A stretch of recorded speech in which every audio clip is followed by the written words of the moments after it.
question here is there a responsibility amongst the people that suspected something was wrong? Yeah. Because there's no way that systems solve this. You're not going to solve this with a better law or faster Yes. response time. It has to be the people that know. It has to be that community, that Yes. responsibility. Yes, that's a great question, Matt. I think historically the question in the West, the answer to that question has been yes.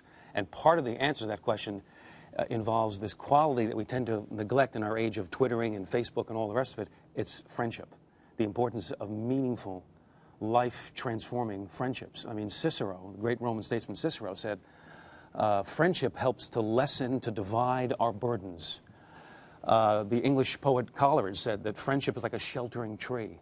Now, I don't know the details of this young man's life, but I'm willing to bet that he didn't have the kinds of people, family or friends, physical friends, who were willing to intervene, who were willing to challenge him much earlier in the game.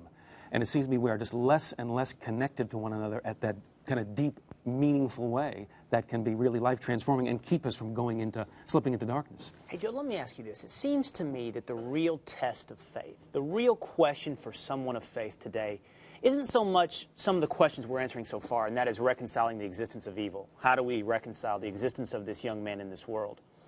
It's rather, how do we reconcile, what is it, a 6-year-old? Is that the youngest we've seen that has died in this incident right now? A 3-month-old was shot. A 3-month-old was injured, but how do we reconcile the innocent, the 6-year-old whose life, an assumingly innocent life, is now done? How do you reconcile that with a benevolent God? Yes, we have only a partial answer. And from the words of Jesus, which are actually deeply encouraging to me, because he had a special regard for children in his life, in his ministry, he said, it's better to have a millstone, a heavy stone, tied around your throat and be cast into the ocean than to lead one of these little ones astray, to do them harm.